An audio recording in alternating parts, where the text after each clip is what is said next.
Hey there, freaking awesome people, Winnie here from Mind Now, and welcome back to Inspirational Mind, where we break down channels, interview people to gain their perspective on how you can master your mind to gain self-confidence and self-esteem, especially if you're an introvert. But hey, don't shy away if you're an extrovert because the world needs you. And today we have a special guest. It is Lewis from the Betterment Project. How you doing, man?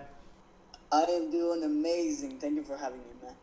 Awesome, bro. So let's get started, man. So my first question, my favorite question, is how do you gain self-confidence and belief in yourself, man?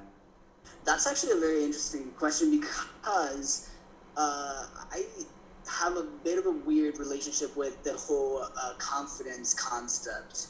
I feel like we all have, things that we're confident in, and some things that we're not really that confident in. Like for example, I can uh, I'm super comfortable with a microphone, yet I'm terrified of going out there and speaking to 300 people in front of me, right? Like public speaking. Uh, things I feel like some things we're very, very confident on, and some things are not. And I believe it just comes down to practice and what we've done before, right? A lot of the times, one of my mentors actually always said that you are not insecure, you're just inexperienced, right? So I feel like it comes down to practice and being able to, being able to get familiar with that thing that you're afraid of, or you're not super confident on. Self-worth and things like that. I feel like that's more of a, yeah, I would say more it's like all about self-awareness, the things that we're good at, the things that we're not good, good at, and figure out what are the things that we're good at, and just kind of going for those things. um but yeah, that's just when it comes to confidence, it's a bit of a weird concept for me, because I do not believe there's this whole blanket concept where you can just you're either were born confident or not born confident. I think it's more of a skill to develop. Yeah, man. No, I totally agree with you on that. At the end of the day, you have to build, yeah, that confidence through experience, through getting better at whatever it is you're, practicing. And in what areas are you working on right now? What is something that you lack the confidence, but you're trying to get confident in that field? Is there something that you're working on? Yes, I'm working on public speaking. A lot of my speaking stuff, especially because I've been recording my audio for a while, but it's either been recording or coaching somebody else. It hasn't been me coaching 20, 30, 50, 100 people at a time. So for me right now, it's coaching in a public setting, right? And sort of a public speaking in a way. Yeah, that's what I'm focusing on right now. Awesome, man. I wish you all the best. Maybe one day I'll see you on the stage. Who knows? Anyway, bro, what is something that gives you the energy and positivity? One of the ways is, having a morning routine and evening routine. And so if you do have those, then please share that with me or with us. But if you have something else that gives you the positivity or energy, then also share that. Yeah, for sure, man. Usually in the mornings, I usually don't, my morning routine, I try to keep it as short as possible. Because I've seen a lot of people who have really long morning routines, and by the end of the morning routine, it's been like 2, 3 hours, and I want to get down to my plan for the day. I feel like something that is not talked about is being able to plan ahead and look at, let's say, your next week, and what are the things that you want to accomplish within that week.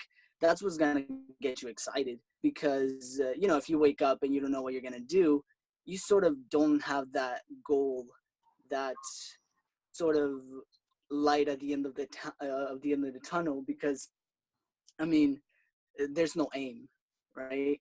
So I feel like a lot of the energy just simply comes from envisioning what I want to finish, what I want to get done, what I want to accomplish. And uh and that's like the longer term thing. Normally I do a lot of physical things. When it comes to the morning, I try to take you like a colder shower, or like have a trampoline in my living room. A little fun fact.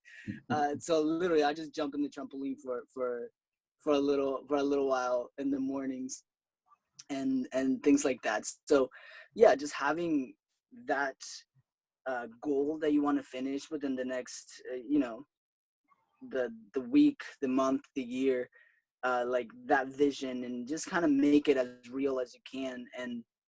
And I'm really physical. I try to bring that energy just by putting some loud music, and jumping around, or doing something crazy. Yeah. No, that's awesome, bro. Love the fact that you have a trampoline in your room. Yeah, I love doing what I want. No, that's awesome, bro. That's awesome. At the end of the day, you gotta find what works for you, right? So that's awesome. There's a lot of hype about waking up at 5 a.m. in the morning. I don't know if you do that or not, but what's your take on that, man? Dude, I feel like that also goes with what you just said, that you got to find what works for you, right? I am a morning person. For me, I get most of my work done at like early in the morning. By the time it's 5 6 p.m., my body just is like, he just tells me, okay, it's time to rest, it's time to chill, unless I have like a big project coming up or something like that. But for some people, they just work better at night. They're more creative at night. So yeah, it is. Studies have shown that early in the morning, a lot of like the bigger entrepreneurs tend to wake up early in the morning. But businesses, operations work in the morning and have big corporations and things like that. So as an individual, I feel like it's just getting to know who you are, and what you naturally are, what time you work best. So there's no like rule that you have to wake up at 5 a.m. to be successful. It's just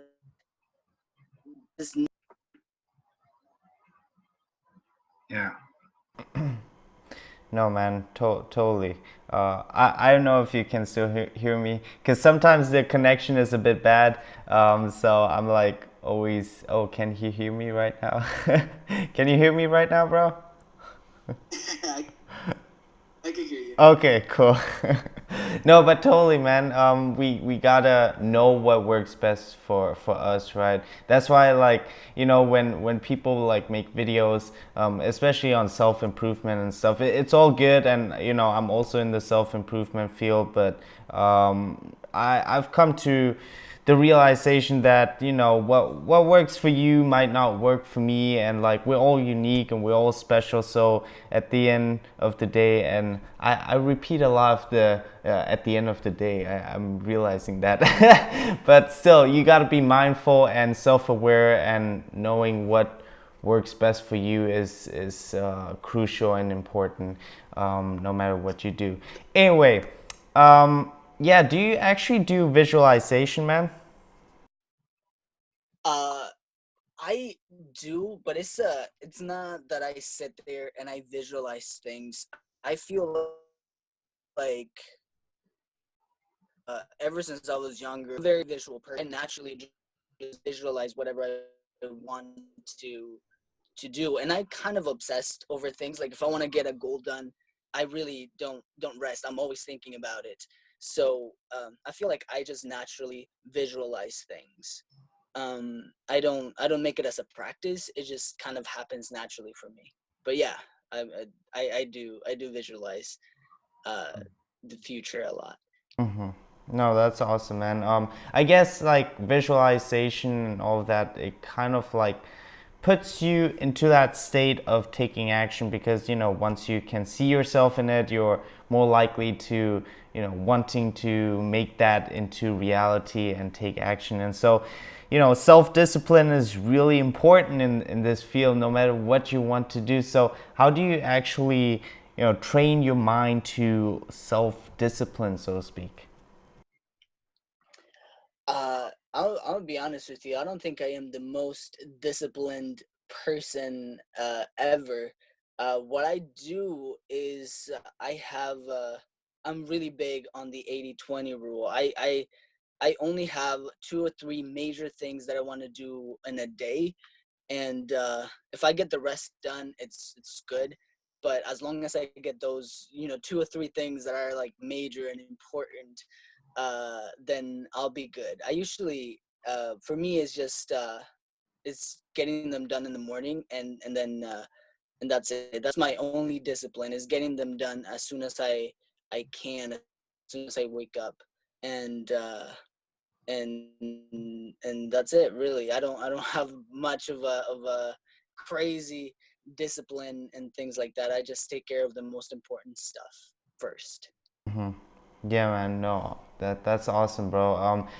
Applying the 80-20 rule is really, really helpful because, once you kind of get the most important things done, you feel like, you feel good about yourself because you've already done it. And first things in the morning, right? Depending on if you're a morning person or evening person, obviously, but most of the things that you do is like throughout the day anyway. But like you said, you gotta kind of prioritize on what is important, right? And doing that. And we have like a lot of distractions in no matter what we do, so we also got to be aware of that. And when we do the most important things or whatever we do, we should like turn off all of the notifications and emails and phone calls or whatever distracts us from what we do. But yeah, so to succeed in life, we will get like kind of haters, and we have to pass fears a lot of the time. So how do you deal with haters, and how do you pass your fear? How do you train your mind to overcome that? Yeah, the haters. Uh, well, I live by this philosophy that nobody who's doing something greater than you is ever gonna is ever gonna hate, right? So usually, I'm not sure how. Like I speak Spanish, so there's a saying that I always say is like, hate comes from envy and envy comes from admiration. So technically I'm like, well, I guess I'm doing something right for you to like get an emotional reaction to me. I do believe in being a little polarizing and being a little not controversial, but being um a little, I call it impactful, right? Because if nobody's hating, then probably you're not causing enough of an emotional reaction or any sort of impact. So I feel like you said, with any success comes, haters, and that's just part of it. Um, and I like to still listen to them, because I mean, a lot of the times they have really good points, right?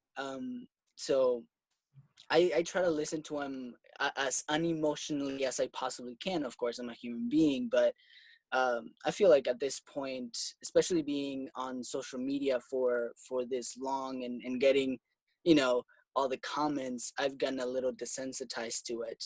Every once in a while, there's comments that are like, oh, it hits a little spot, but um, other than that, it just I've gotten quite desensitized to it, and I live by the saying, somebody greater than you is never gonna hate. So Yeah, man. yeah.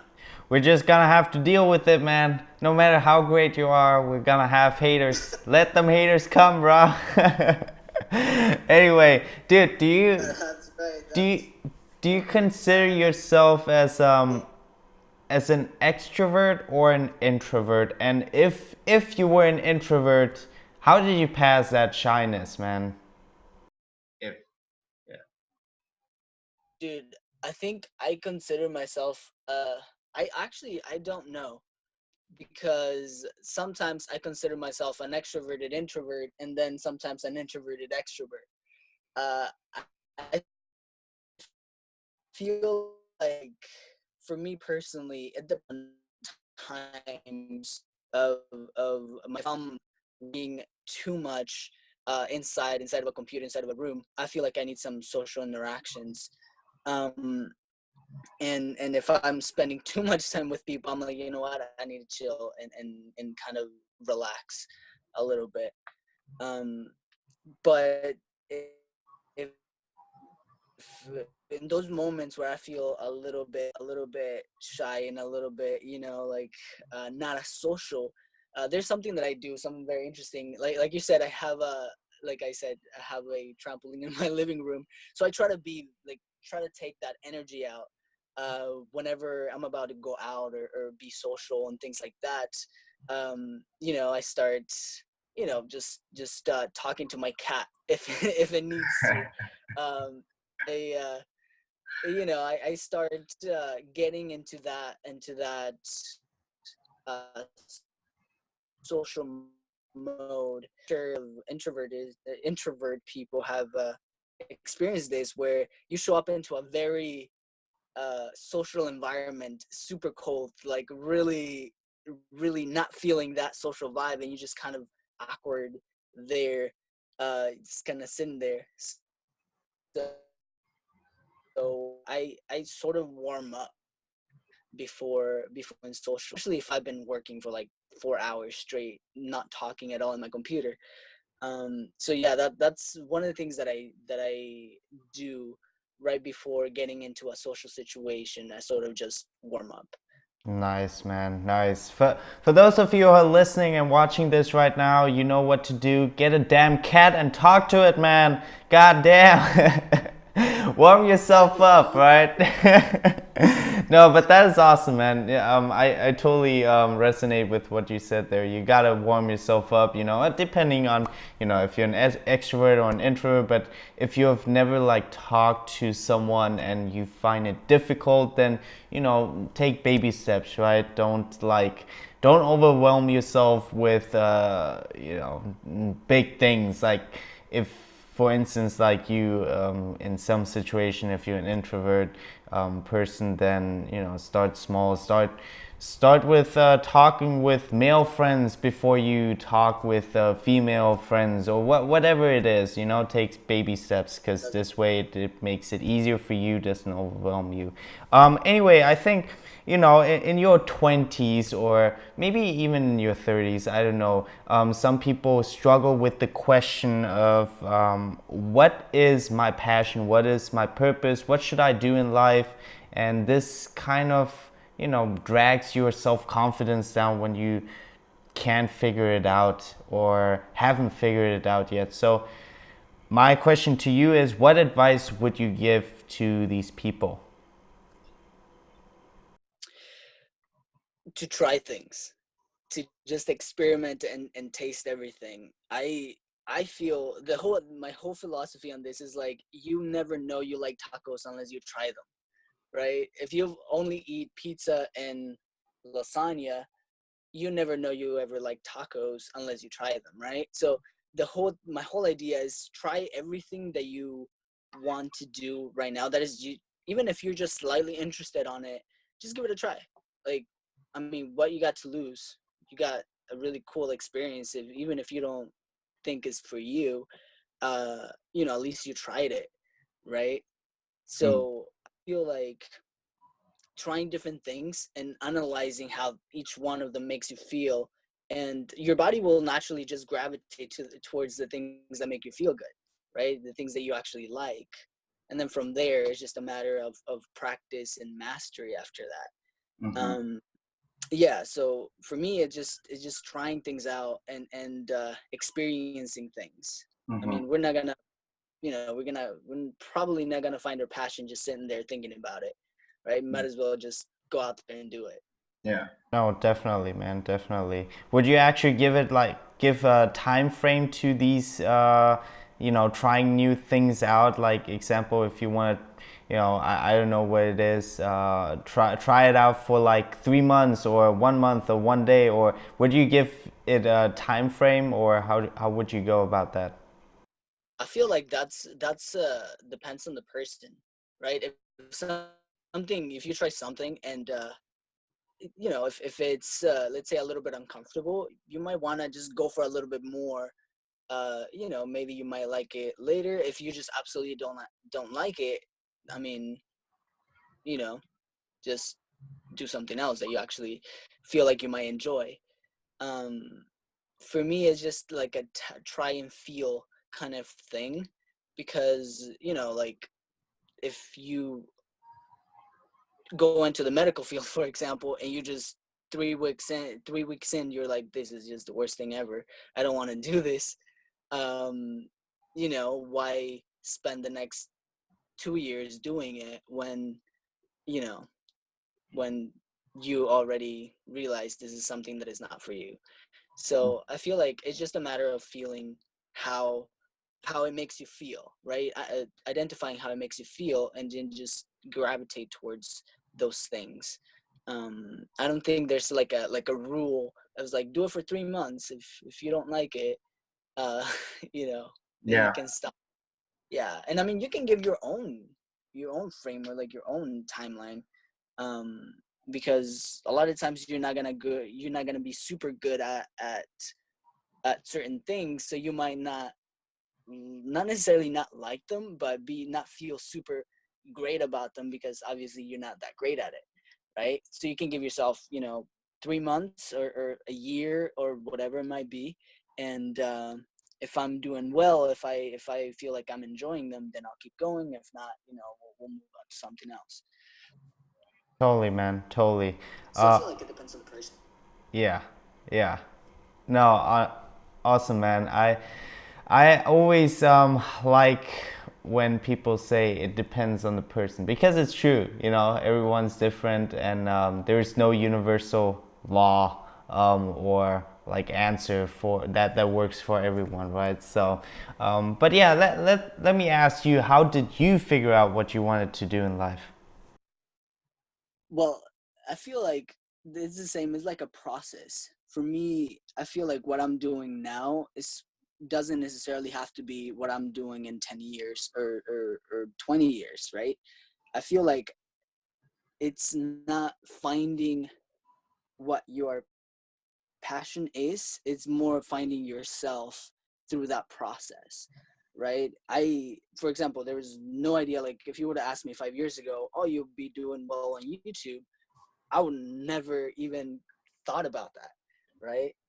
Um, but now I'm enjoying it, and I'm looking, okay, what else can I do to make a bigger impact, or I'm still analyzing what I want to do, right? I love film. I love interacting with people and helping people and things like that.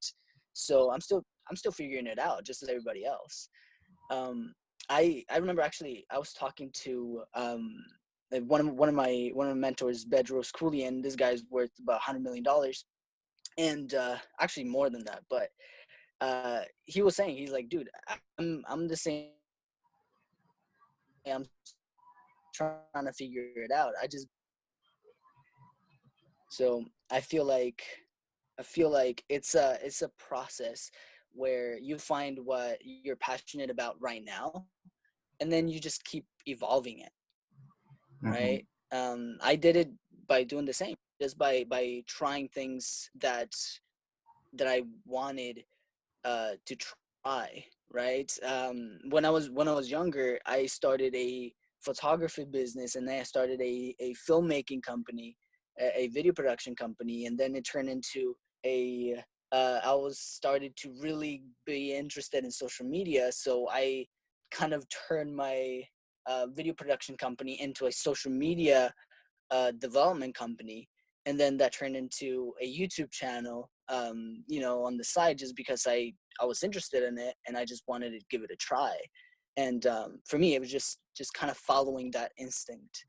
Not much of like this is what I want to do. It was more of trying things and then finding more about yourself as you go. No, awesome, man. That is awesome. Um, yeah, I'm glad that you're sharing all of this with me and with us. I know I'm a bit tired right now, man, but I'm just like saying everything what comes into my mind. Dude, it's like 1 a.m. and sometimes I'm like right now saying these things. I'm like, well, okay, why did I just say that? Because I actually like I already went to bed and then I woke up like at 1 a.m. and or actually 12:30. And I'm like a bit tired. But anyway, that is not part of the interview. That is just something that I will cut out maybe or maybe not. Who knows? Maybe I'll leave it in. Anyway, so there are different fields of happiness, which is like health, wealth, love, and happiness. Those are the four main categories in which you can set goals in. Now, are there any other fields that you have, or how do you set goals in these fields? That's interesting because I'll, actually I haven't thought about that. That's a really good question. Health, wealth, love, and happiness. That for me, health. Sometimes, like recently, we've been working and developing a lot of products and things like that. That like a little bit of like the exercise and health kind of went away a little bit for several months here. Um, and so I feel like my body just naturally tells me is like, hey, you need to do something. Um, but I feel like I do consider health to be quite important, and currently I don't have like set goals for like fitness or anything like that. For me is do some exercises so you can feel good and energetic. But actually very very soon we got here in a buddy, we're gonna go hard on the whole fitness thing. But yeah, I do consider that quite important. um not don't have a goal yet for it. We're gonna be building something there. When it comes, let's see, health, wealth.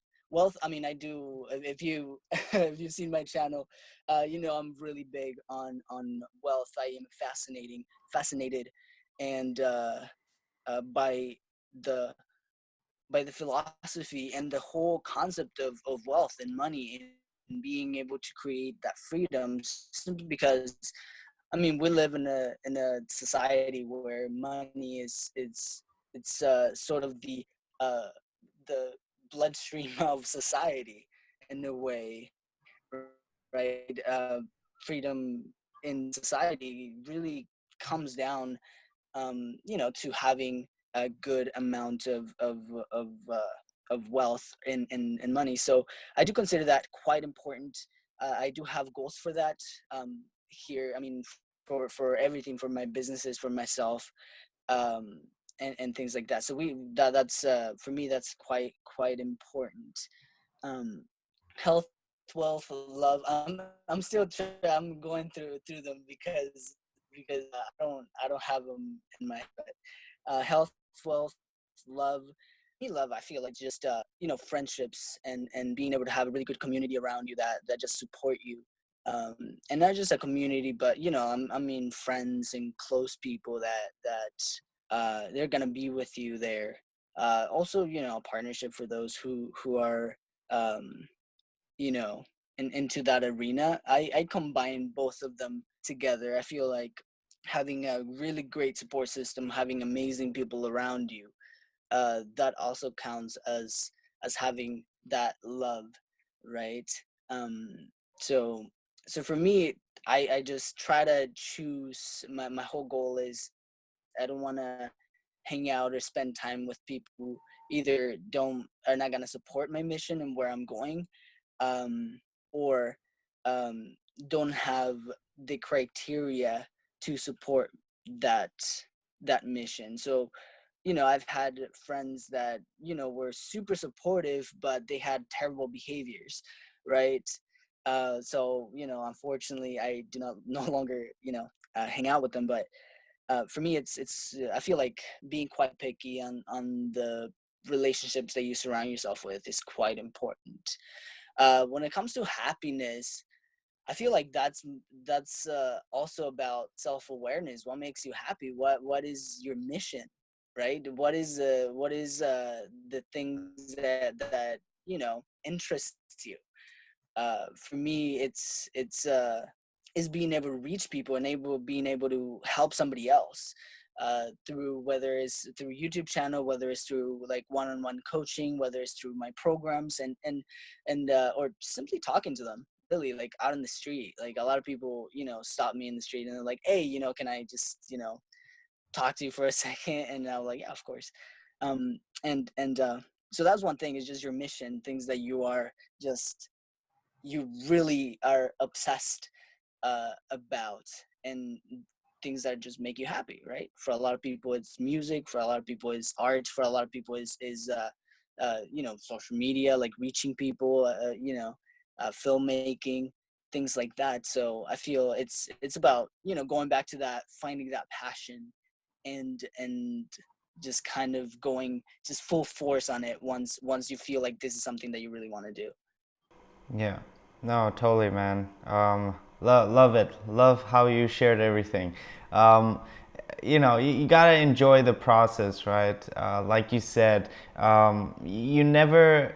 Well, maybe you have figured everything out. Maybe in your 20s, I know, which is mostly unlikely. But I can't say I'm open-minded. So, but being in love with the process and just making the best out of every situation you have, that is what truly makes you happy. And you will grow until you not like physically growing, but like mentally growing, until you're like dead, right? So every year you learn something new, and like you said at the beginning, what you think of now will change in 5 years or maybe in a year. And that's like the amazing thing about, like, how we evolve, like our mind and everything. And just, yeah, that just fascinates me. What I thought like 3 years ago, I think to myself, why would you think something like that, man? But yeah, you just gotta be okay with everything you do. One thing what I want to really add, is that you should never regret whatever you do, because the word regret shouldn't even exist. Because the thing is, if we really had a time machine, man, and we could go back in time, guess what? We would make the exact same mistake, because we don't have the experience and knowledge that we have now, right? We became who we are because of what we made, like, what we did in the past. So anyway, that is just one thing that I wanted to add. Now, we have dark times, and we are sometimes in a rut. And what do you actually do in these times? What makes you and keeps you motivated to go further and continue?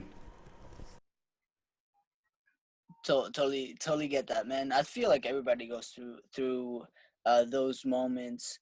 One of the major things that I do whenever I get into like a situation like that, into what they call a rut, is, well, first of all, I try to figure out what's the problem, right? Why am I feeling this way? Is it I'm not fulfilled with the things that I'm doing right now, or is it things are not working out the way I wanted to, right? Because a lot of times, we become very uh, goal oriented, become very outcome oriented, that we forget about the process, right? Because we didn't hit a certain goal, right? Like, you wanted to make $20,000 this month, and you made 18, right? Or something, I don't know. And so you know, it's identifying where's it coming from, first of all. um is it just because you no longer enjoy what you do, and then that might be time to move to something better, right? It's just so it's a lot of self-analysis and understanding where it's coming from. Also, I feel like a change of scenery, literally just going for a drive, listening to your favorite songs for 25 minutes can completely change your emotional state, and then you come in fresh, with a different mindset, right? That's something that I do on a regular basis. I try to change scenery, and go. Sometimes I just get in my car and I just drive for like 25 minutes. I get lost somewhere and then I come back and I'm feeling in a completely different way. So I'm able to approach problems and approach things a lot differently.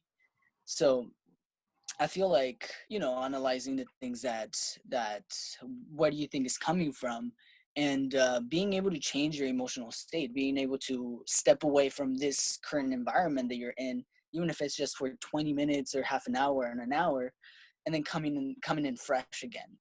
I feel like that's super important for a lot of people who are just feeling really, not the best. Having a different mindset and just kind of having a different refresher, uh, just switching environments for a second and then coming back. I feel like that is quite helpful. Yeah, man. Taking a break from time to time does help you and is very beneficial. Uh, I I really resonate with what you said about being self-analytical and knowing what being self-aware, so to speak.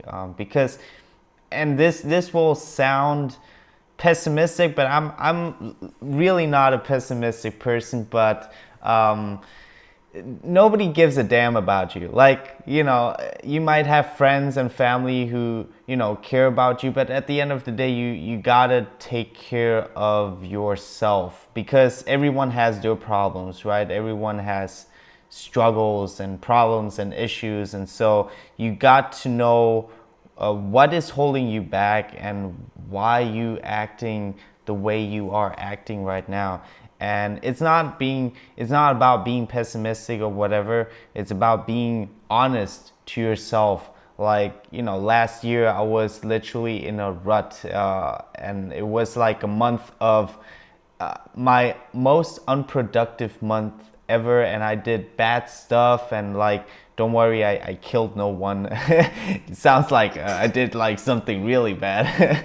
But I was like, just smoking and eating junk food and doing like it was incredible. And so, at the end of the day, I have to get my shit together, right? I cannot blame anyone but myself, and that is what you should do. You should have this, how do you say, this honesty, and being really harsh on yourself. No, not harsh, but like being really honest. Yeah. I think the tiredness is catching up right now. But well, my whole point, or my summary to this, is to be really honest and to just tackle the problems that you have, identify them, and just solve them. Anyway, man, my last question for you, or actually my second last, your favorite book concerning mindset, and the what was the golden nugget that you took out from that? Oh, that's a good question. We have, there's so many different books. My favorite books when it comes to mindset, in terms of, let's say, wealth. Uh, for me, it's been oh man, there's so many. For me, that it started with Rich Dad Poor Dad. That's like the financial thing. When it comes to mindset as a person, oh, that's a tough question. I really like The Way of the Superior Man by David Data. that it's an interesting book because it gives a bit of a point, and it gives a little bit of an understanding of the the masculine and feminine energy, and understanding yourself as a man. And things, things like, you shouldn't expect anything to be done, you should do it yourself. Or there's this one quote that is a little crazy for a lot of people, but is like, live your life as your dad were dead, right? And that is basically, nobody's usually your dad has your back, or like, tells you what to do, or things like that. And he has expectations of you.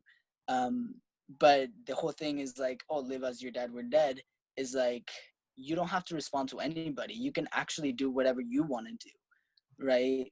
Because a lot of the times we just sort of act and behave according to other people's expectations.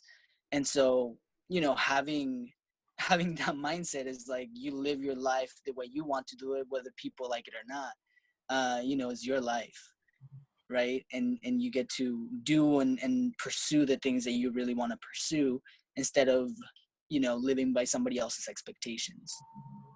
So that's, for me, that's one of the bigger ideas from that book, that I think it just resonated with me a lot. But Awesome. yeah, there's so many Awesome, more. bro. If I weren't tired, I would like be crying a little because that was so beautifully said. But since I'm so tired, no, it was still beautiful, man. Even though, even if I'm not crying a little.